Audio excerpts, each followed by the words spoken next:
Welcome to the Whole Couple Podcast, the space where entrepreneurial couples come to build thriving businesses and marriages. We are your hosts, Dana and Adam, a couple who knows firsthand what it takes to grow a business while keeping love, connection, and purpose at the center of it all. If you've ever wondered how to pursue your dreams together without sacrificing your relationships, you're in the right spot. Each month, we're going to share stories, strategies, and real conversations with millionaire couples to help you navigate the highs and lows of being in the business with the person that you love most. So, whether you're just starting out or scaling to new heights, we're here to guide and inspire you to create a life and business you love together. This is the Whole Couples Podcast. Let's dive in. Welcome to the Whole Couple Podcast. Welcome. We're super excited for this episode. Today we're going to talk about something that Adam and I have been really passionate about for the last several years. Quite a few years. Yeah, quite a few years. And that is reflecting on the previous year and planning for a new year. That's right.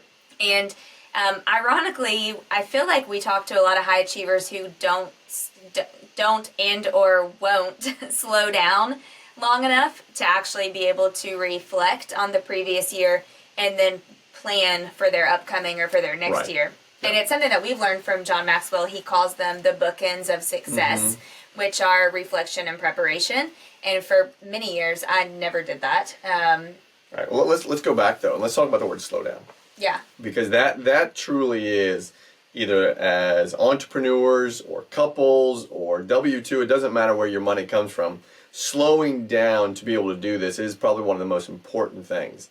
And we need to almost define what slow down means. Yeah. So we choose to slow down the last 2 weeks of the year, every year, after Christmas is finished, the 26th through the 1st is our slow down time. Yep. Yep. Yeah.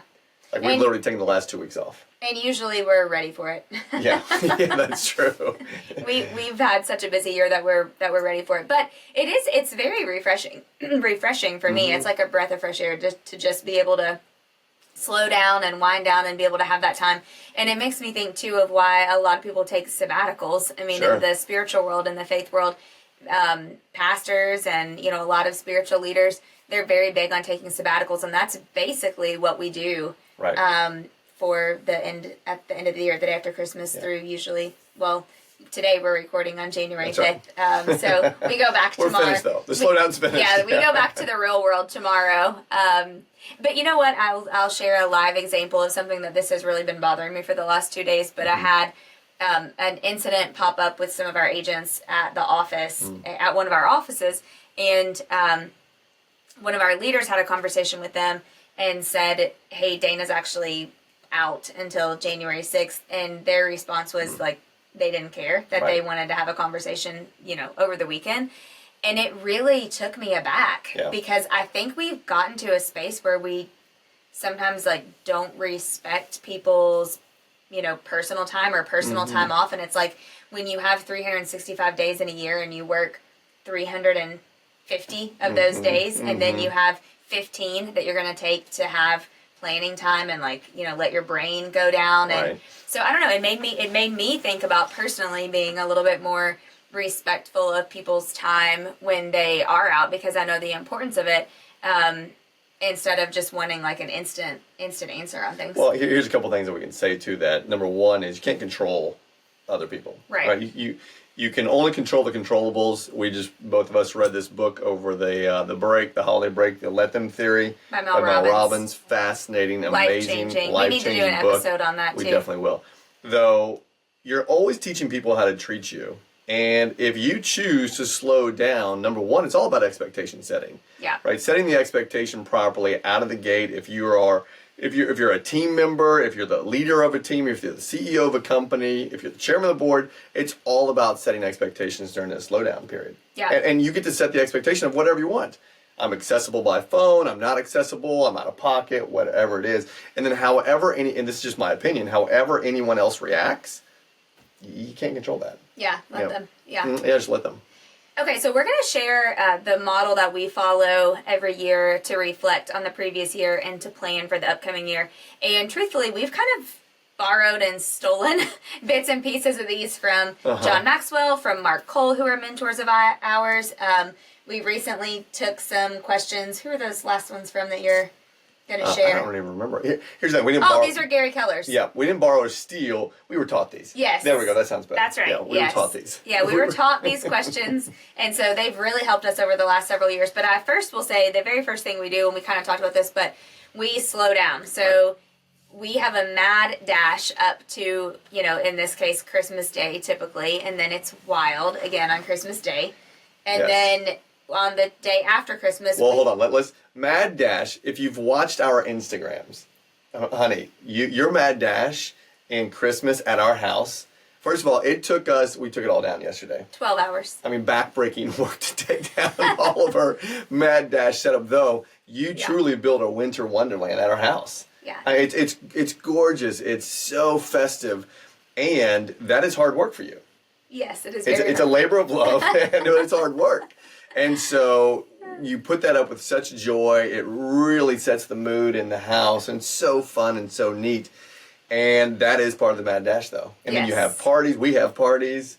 Yeah, there's a lot of moving parts. Then we have Christmas Day. Then we have Christmas Day. So then on the 26th, we drive to Florida, so we're in the car most of the day. And then the important part here, I will say, is for me, and I think for you too, it takes a good 2 to 3 days for my brain to actually stop. Right.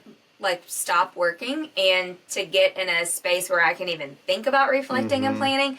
So it's not something that happens like, we say we're taking off this day and we're doing it this day. Right. For some of you listening or watching that, you may be able to do that. And if that's you, I envy you. Yeah. But I cannot do that. It takes me a couple days, takes both of us a couple days to let our brains unwind. Yeah, it takes me a good 4 or 5 days to let my hair down. We should have set an expectation on this that Adam will have hair jokes. So just to be, lack of hair jokes. That's right. Just be prepared. So first we let our minds wind down, for lack of better words. Okay, and then... Well, hold on. Before we go there, I'll be honest here. There are times when it's slow down time and I feel guilty. Yeah. I feel guilty that I'm slowing down because there's so many people that I'm responsible for, so many people that I'm leading, and even though I set clear expectations, I still feel a little guilty because I think that's just maybe how I'm wired. Though again, reading that book and understanding that this is our time, that I do need at least probably 3 to 4 days to let that get out of me. Yeah. Yep. I think I used to feel that way, but I don't so much anymore. I think I'm just so ready for it that and I also know that you can't pour from an empty cup. That's so when you are in a place where you're super depleted or burn out or whatever word you want to fill in the blank there, you have to refill to be able to fill others. And I just know that I desperately need that time so badly to be able to go back to start the new year with a big bang. Well, that was a Craig Groeschel podcast. Remember back in the day when he was talking about what because you could be depleted, and by that time of the year we do get a little depleted. Yeah. And you need to know where you can go fill your bucket back up. Right. And part of our filling our buckets back up of energy for ourselves is to do this planning. And to be in sunshine And while to we be do in it. sunshine. To be Yes. hot while we do Yes. it. So the very first thing we do is we reflect on the previous year. Yes. And this is an exact lesson that we learned from John Maxwell as a mentor. He has done this for years. In fact, the one year that he did not do this at Exchange, that was my feedback on the feedback forums were, what happened to the pictures? Yes. But John has done this amazing thing for many years where he goes back through his camera roll. So he gets out his cell phone and he flips open to his photos and he goes back to January 1 and he goes back through all the pictures that he took, which if you're like me, that was, 12,000, but all the pictures that he took of the entire year, and he picks out the ones that are most impactful to him from the year, like the most special, a lesson that he learned from that time or from that picture, and he puts those into a separate album, or you could favorite them or whatever, but we put them into a separate album called 2024 Reflection Photos. Right. And I'm gonna be honest, it can take you a couple hours. For sure. And It's so great. It's such a great exercise to do because you forget things, right? Right. It's like the story of our dear great friends and mentors, Linda and Jim McKissick, the very first time they ever did the positive focus Dan Sullivan reflection exercise. And Linda was kind of staring at it, at a blank piece of paper, not being able to think, and somebody said, "Hey, didn't you all just write a New York Times bestseller?" And she's like, "Oh yeah, Oh, yeah. we did do that. I completely forgot." A lot of times, as high achievers, entrepreneurs, drivers, you're go go go go go, That's and right. and you're not taking enough time to maybe celebrate things or to slow down and feel the impact of those things. Right. So you're going through your camera roll and you're identifying the photos that mean something to you, and it honestly might be a positive memory and it might not be. It Right. could be something that was like, an emotional thing that happened to you, or a pitfall or something negative from the year before. But that's okay, because if it meant something to you, then you can learn something from that. That's right. Yeah. Total learning lessons as you're looking at all these pictures. Now going back to the statement that you made, this is all part of the slowdown phase. Yeah. Right? This is part of the slowdown phase that as I don't get anxious when I do this, but I get antsy when I do this because I want to go through it so fast, right? And I want to move on to the next phase. Though you're actually when you attempt to go fast through this portion of the planning, that you actually lose stuff, right? Yeah. You lose sight of what you achieved. You lose sight of what you've experienced, and all of those are your learning lessons. Very true. And one thing I just thought of too, because I had this conversation with someone maybe a few years ago, but one of your lessons might be that you didn't, do a lot of Yeah. stuff last year, or maybe you didn't document enough, and you're going back. If any of you have ever lost someone that you really love and care about, the very first thing you think about is how grateful you are for the pictures and the videos and the voicemails that you have of that That's right. person. So for some people, the lesson is, maybe you look at your camera roll and you're like, man, I need to document a little bit Right. more of my kid's life, or I need to document more of what we do. Or it might be that maybe you're like, man, I just didn't do anything to document last year. I worked all year and I Right. didn't make time for the experiences, or whatever that looks like. But it was interesting because How many did you have this year? I had a ton, but I really need to pare them down, to be honest, because I just went through and had so many. But I moved 730 pictures to my 2024 reflection album. But again, all of them, some of them are just ones that I want to save. But, when I look back and go to the beginning of the year, I totally forgot we started the year speaking In Philadelphia. in Philadelphia together Right. on stage, and we actually teased this community on stage, and That's then right. we Got busy. we got busy, Yeah. and we just wanted it to be I wanted it to be perfect, so we never dropped it. Then we went straight from there back to Charleston. And one of the pictures that I had favorited, that I moved over, as silly as it is, but on January 28th, which was a Sunday after church, we took a picture in front of the house of me, you, Addison, and Amelia, because this was officially the day that I became the shortest person in the family, when Amelia became taller than me. Uh-huh. And so I was like, oh, that's funny. And then we went right from there to Addison got his driver's You license. did. Yep. And I had already completely forgotten that he got his, Yep. obviously he's driving, but Right. and just, then we went from there to John Maxwell's house in West Palm Beach. And we celebrated your birthday and Valentine's Day in Palm Beach with Jen and Tim. We discovered that Stay the one breakers. One of our good friends, Jen and Tim, we spent like 80% of last year's holidays with Jen and Tim, which was such a cool, fun thing to do. And we went to Beverly Hills and we went to Indian Wells. I mean, we had so many experiences. Though, again, I can just speak from my own self. I lose sight of this if I don't go back and reflect. Definitely, you lose sight of it. You forget, number one. Right. And my biggest takeaway, the very first question that Linda and I answered on our podcast was, what were your highlights from last year? Right. And my highlight was, I felt like I had a balanced year. I mean, we did so many things. Even the kids were like, God, we did so much stuff last year. But one of the things that I like Wait a to... minute, what about the 4th of July Buc-ee's themed. Yep, when we all wore Bucky's themed bathing suits for 4th of July. It was Dana's There's nothing turn more this year at there's the nothing- family lake house for her to create the theme. No offense to Kate, who's from Indiana, but Adam is also, so I can say this, but there's nothing more American in Indiana than a good Bucky's theme. So that was the theme we went She with. showed up and everyone had to wear Bucky's bathing suits. Well, I bought everyone Bucky's bathing suits because I knew that they wouldn't do it. But yes, there was. But like another thing that I had in here is my brother got a fantastic promotion last year, and one of my pictures that I moved over is him on the Lowe's on the private jet for Lowe's, which was one of his very first things that happened when he got this job increase. Even though one of the most difficult things about last year for me was that they moved to Charlotte, right? Yeah, and that was one of the hard things. But then when you're reframing it to a positive, I was like, man, look at we got to go to Charlotte, and Chris got this great opportunity, and we were intentional with making sure that we didn't miss things with each other. So it's just such a great reflection. Well, and here's a neat thing for Addison and Amelia won the Students of the Year last year. Right. So many great things. 375 is how many I had. Though what's really impactful about doing this, and you can see we're spending a lot of time with this, because if you just step into a new year, you can step into that year and it feels like a whole same soup reheated year.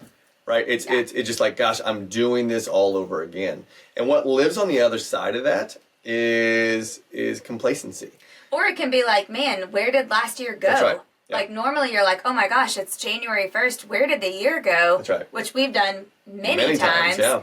But when you do this exercise, you're like, excited. Oh yeah, I know where it went. You're excited. It helps you build vision then for next year. Yeah. And it helps remove, I'm just going to call them the cobwebs of the 12 months prior, right? Going through this exercise really helps you remove the cobwebs and say, okay, fine, I did have a great year based on whatever the pictures are telling me. Yes, yeah. And last thing we'll say about the pictures, unless you have anything else to move on to, but it really helps me personally look at where my time and energy went last year that I want to continue into the next year. And or even the people that I spent time with. Do we want to continue to do every holiday with Tim and Jen? Yes, we do. Yeah, sure. Or, was there something that we didn't do? John Maxwell has also always taught us, he goes through this and then his calendar, which is the next thing we're going to talk about, and he looks at the list. I always get anxious when he says this because I'm like, I hope that we're on the list. But he goes through every group that he speaks for the year. Every, mastermind that he leads, everything that he, all the people that he was around basically, and he answers one simple question. Did it give me energy to be around them, or was it draining? Is this something, are these people that I want to be around and speak for and say yes to again next year? Right. Or was it a, horrible experience and it drained me and the people were rude and awful and, all those things. So let that also be, as we go into the calendaring, let that also be something that when you're looking through your camera roll, you're like, man, I don't know if I really, want to devote as much time to that again next year. Or, yes, I really want, that was great and those people were great and we want to keep it rolling next year. Right, yep. So. Part two. After you've gone through your camera roll. That's right. Now we move into calendaring. Now, the calendaring, though, is not calendaring for the next year. It's reflecting on the calendar that you had from last year. Yep. Right? So the easiest way to do this is it's a reflection time. And remember, let's go to the macro of what we're talking about here. Slow down. We're slowing down to reflect on the past 360 some odd days. So when you look at your pictures, that's fun. When you go back through your calendar, that shows you where you were, what you were doing, who you were doing it with, what city, what state, what program, what education event. We use two types of calendars. We use a paper calendar. A month at a glance. Calendar. Gary Keller taught us that years ago. It's very important. Yep.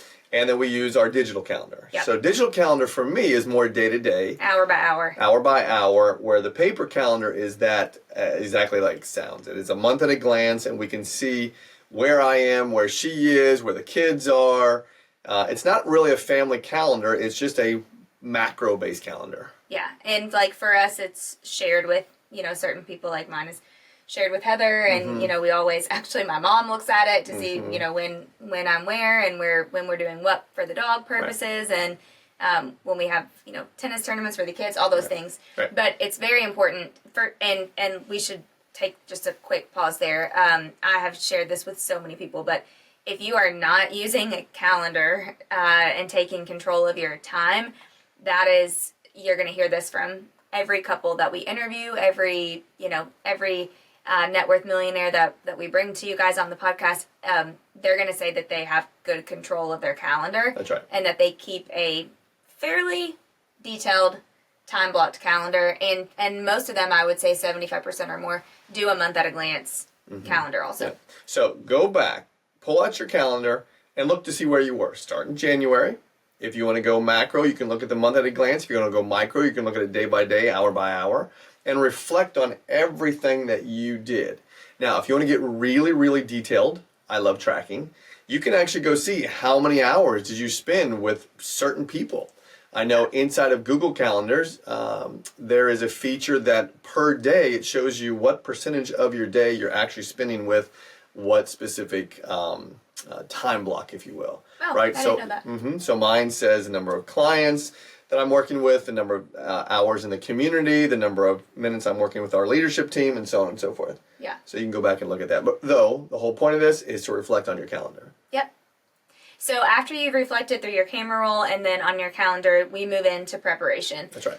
We do a couple of things. We'll run through them pretty briefly, and we'll link the questions. We'll link the link to my vision board template. But Yes. we do these actually with the kids, and we do it while we're still away on our Slow down. sabbatical, slow down time, and it's just something fun for us to do together. And really, this year I felt like they just killed it. They did such a That great was their, job. what, 5th year, 6th year doing it? And share how old they are. 16 and 14? Yeah. So felt like they this year really leaned into it. Last year too, but this year so much more. But we do a digital vision board.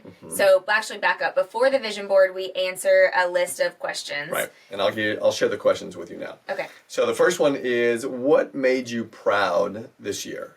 Right? So that can be one answer. It can be many answers, though. Any answers. Go into really some good detail there into what made you proud. You can see why the reflecting on your calendar and in your photos really works now with this question. Number 2, what did you learn from this past year? Right? So that can go also back to your pictures. You should have now a list of all the things that you learned. Number 3, who did you lead this year? That's a fun question to answer because, again, as you now maybe look at your calendar in your micro space, on your day-to-day space, who did you lead? And it's not asking, did you lead them well? It's not asking, did you lead them to the right space? What is leadership? Leadership, as we know it, is influence. What is influence? That's getting people to take action.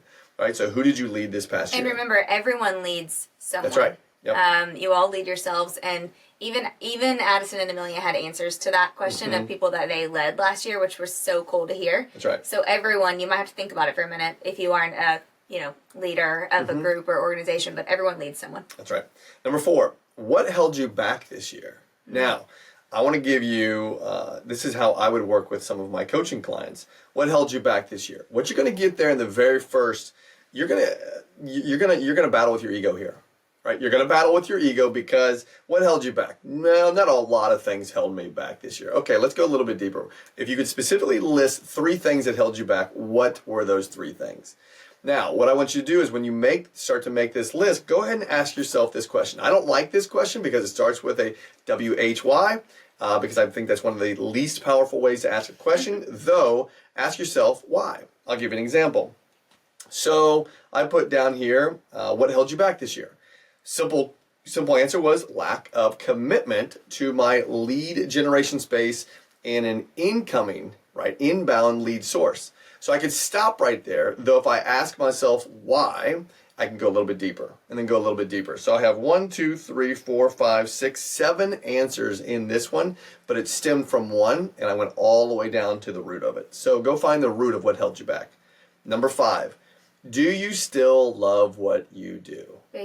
Biggie, do you still love what you do? Now, I want you to play full in with this question, right? Play full in. And think of an overall basis. Everyone's going to have a bad day. Sure. Everyone's going to have maybe, a week where you're like, oh my gosh, this is You know, what is love in this space, right? The way that I would define it is passion. What's energy. passion? Passion brings you high levels of energy. Passion is something that you can't wait to get out of bed and go do, right? We get to run our communities, we get to run our businesses, and that literally fills me up. Are there hard days? Absolutely.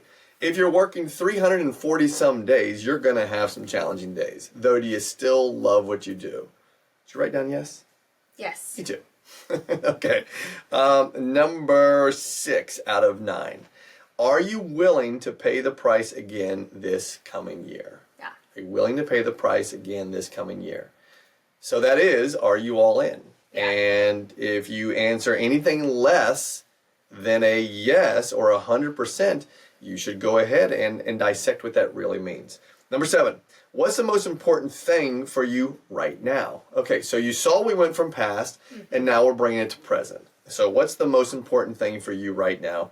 Number 8, what do you need to change? Right? What do you need to change? Now, you can narrow the brain down here and ask the word specifically. You can narrow the brain down even further and say specifically the top 3 things, the top 2 things that I need to change, right? They'll put that in there and answer that question honestly. And then the last question, which is our favorite, is what is your word for the year? Yeah. Right? What's your word? Mine right now, you want to know? No, just in general. Oh, I mean, that's okay. the last question, but sure, you can share yours. Well, before I share my word, what I was going to say was it's really important to think about, yes, this is the whole couple podcast. That's right. However, you want to do these individually. Yes. So, we happen to all sit by the pool and do them together, but we're together physically, but we are individually answering all of these questions. We're not answering them as a couple. We're not answering them as a family. We're each individually answering the questions, and then we actually go around and read our answers out loud. That's right. To each other. And sometimes they overlap, and sometimes they don't. But the key is you want to do this kind of solo, individually by yourself, and then share it, talk about it together as a family or as a couple. And same with your vision boards, which we're going to get into next. We do those individually. Now we have, some family things. Like for instance, this year for Christmas, our experience gift to the kids is we're going to Wimbledon next right. year. So that was something that went on all of our vision board because we know that it's something we've been wanting to do for a few years, and this is going to be one of our true last summers to be able to do it. And so And you love London. And I love London right. more than any other city in the world. She's only been there once, and it was with John Maxwell. And we're going to go again this year, and it's not going to be with John Maxwell. Adam keeps telling me that it's not going to be the same because we're not traveling with John Maxwell, and I totally understand that, yet I'm very still excited about it. But we probably won't ride the Queen's train. No, we won't. You aren't going to have that teed up for us? No, I probably won't be able to do that. I could call John and ask him. And we probably won't get to have dinner at where? Windsor Castle. Yeah, that's probably not going to happen again. Yeah, probably not. That's okay. We'll enjoy the things that we can do. But you want to do these exercises individually and then share them together as a couple. The next thing that we do is we move into our actual digital vision board. We'll share in the show notes a link for you to access this. This is something that I made a couple years ago. I loved vision boards. We both loved vision boards, but the reality is that cutting things out of a magazine and putting them on a poster board is fun during the time that you're doing it, but it's not like you carry around this big poster board with you every day for the rest of your year. So this is a simple template that you can make on Canva. I joked this year and said, if Addison and Amelia could do it at ages, a few years ago, They started at 8? Yeah, anybody can do it. It's easy. You can do it. You can 100% do it. But we do those next individually. And actually, just reminded me today, when we leave here recording, they're ready at Staples. Oh, good. So we make them digitally. We save them as a PDF to print. I have them printed and laminated at Staples. We also put them on phones. If you're watching on YouTube, you can see them right here. I don't know if you're gonna be able to see that, but we put them on our on our phone screensaver. They're on the laptop. Yep.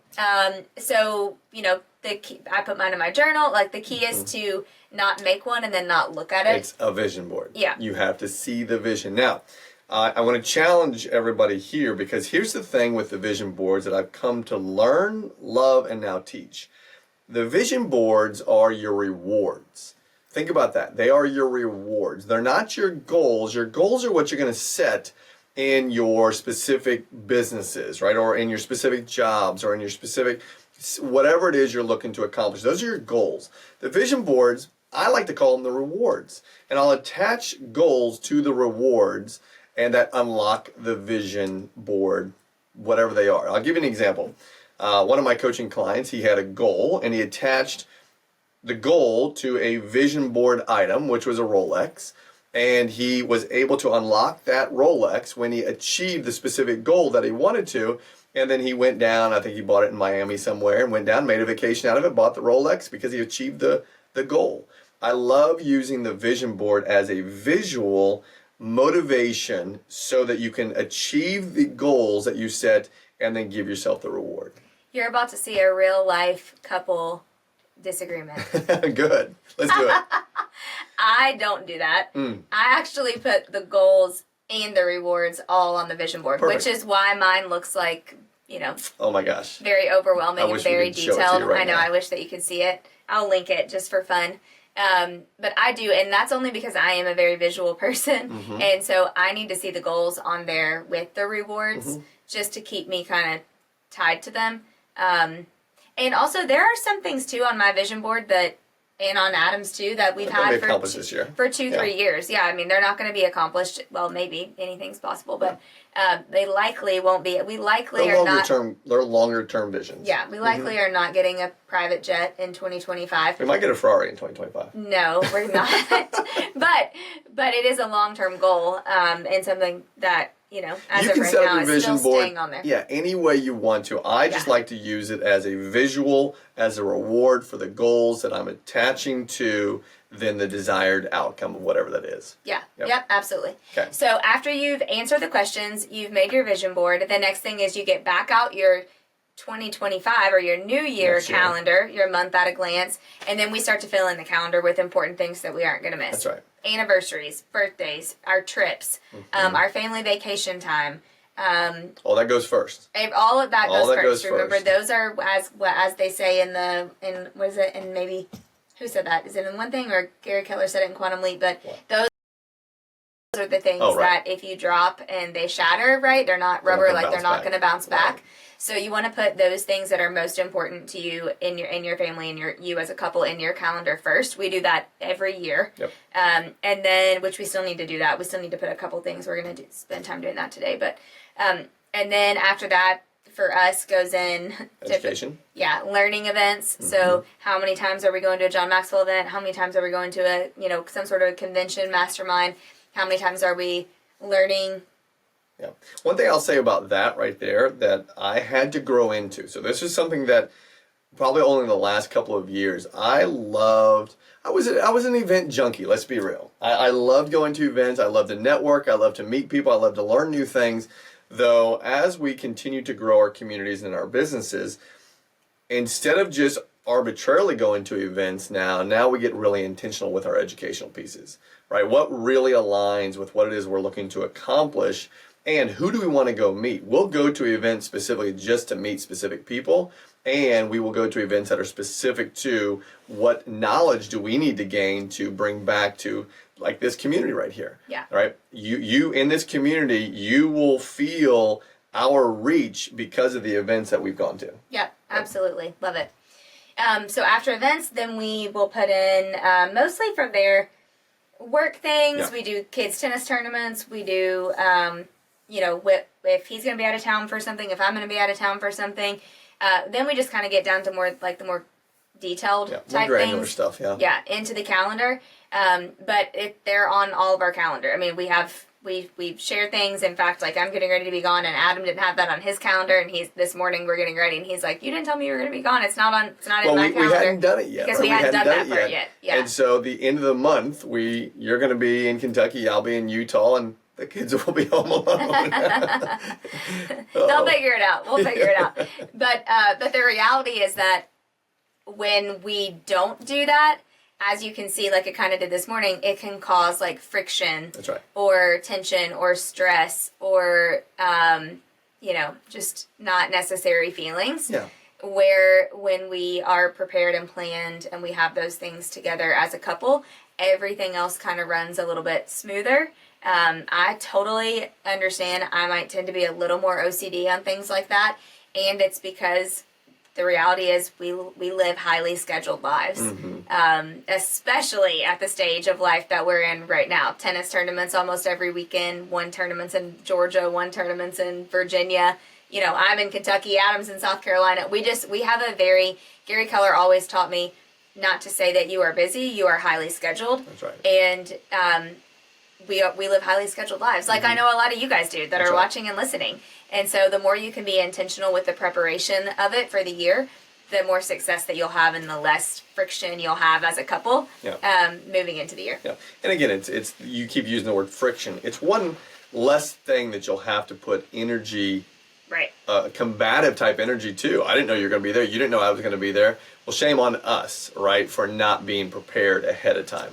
And it's just great preparation, actually. Yeah. Awesome. Yep. Okay. So that's it. That's our plan for how we reflect the previous year and how we slow plan. down, reflect, and plan. Yeah. So hopefully this is helpful. We hope that this gives you guys things that you can do together. And by the way, if you're listening to this or watching this and it's May and you didn't do it, that's okay. That's right. But take the weekend and go do it still. I mean, you can do this at any point on the calendar in your life. It's helpful if you can do it at the start of a year, but if you're behind, that's okay. Just go like we said, today's January 5th and we still have to calendar some things this afternoon. So it's not going to be perfect, but it's just you're getting one step closer to being able to have it a little more detailed and lined out and set your year up for success, which is what whole life couple net worth millionaire couples do. That's right. So use this model and share it with your intentional. friends, share it with your family, be intentional.